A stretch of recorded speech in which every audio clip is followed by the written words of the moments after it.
what's up guys, the Digital Gamer here and welcome to another Pokemon X and Y random showdown battle. Again, I am on the other side of the battle. I don't know why it does mix it up occasionally, but seems to like putting me on the other side.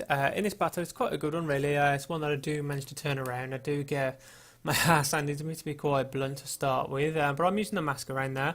As you can see, I've led with a couple of quiver dances, trying to boost my stats. I used a roost as well the turn before, which does remove your flying effect, so the Thunderbolt obviously doesn't do nowhere near as much damage.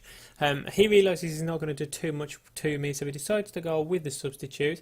Again, I just go with another quiver dance, and then he puts the toxic on me, which to be fair I should have predicted, but unfortunately I didn't, so I just have to take that one on the chin. I use an air slash there, which does take the substitute, but that size shock is just destroying me at the moment.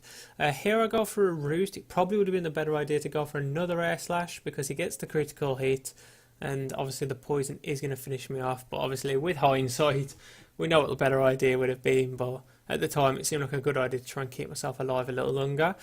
I led with the Shuckle then, and I put stones up, and then I decided to use Infestation on him just to see what kind of damage it does. I know the move itself he is weak against, but I didn't know how much I'd be able to do per turn. And with the Shuckle I was kind of trying to set myself up for the long game. I've got obviously rocks up, and I managed to get Sticky Web up too. I do make a switch out to my Buffalo. He does put a Toxic out, which is kind of good really, because it just means I'm not going to get burned. So that's a big benefit really with Buffalo, since he relies so heavily on his attack. He is Scarfed, I think he is, if I remember correctly, the Buffalo, or Banded, I can't remember. But basically I can only use Head Charge anyway, so I just keep spamming that move at him, take quite a bit of damage from the recoil, but managed to get this Uxie down to 24%, and at this stage I was a bit like, this isn't great for me. I wasn't too sure if I'd be able to kill it, and then he decided to go for the Toxic on my Chandelure, and I thought, well, I'm more than happy for you to do that every single day of the week. I really thought he was just going to wipe my Chandelure out in one big hit, but obviously he decided against it. He puts his Poison Spikes up here, which gives me the opportunity to use Overheat. I do land a crit. Not sure if that would have made a difference. Probably would have, but obviously Overheat is a really powerful move anyway, so it would be very 50-50 if I'm honest. He then brings out his Excadrill, which again my Chandelure uses Overheat. Not able to kill him off because obviously I have already had the stat reduction from the previous one. However, do a nice big chunk of damage and then finish him off nice and easily with a Shadow Ball. Taking too much damage from the Toxic, I know I'm going to be out of there, so basically just to do as much damage as I can, I use this Pain Split, hopefully trying to survive, which I do manage to do, but unfortunately again Toxic just absolutely destroying me. Now here's where my mighty Flygon comes out to play. I use a Fire Punch first of all.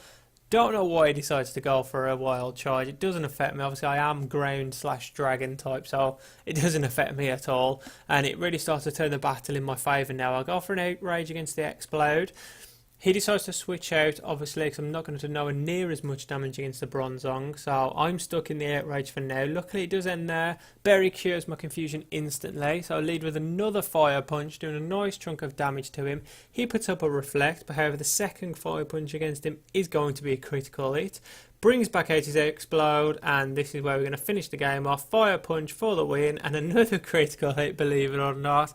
And that is a little bit of a mini comeback for you guys. But yeah, hopefully you did enjoy the video. If you did, please give it a thumbs up. And if you want to see any more of my videos, check out my channel and hit subscribe. And I'll see you all in a couple of days or so for another Pokemon video. Thanks for watching the video. Bye!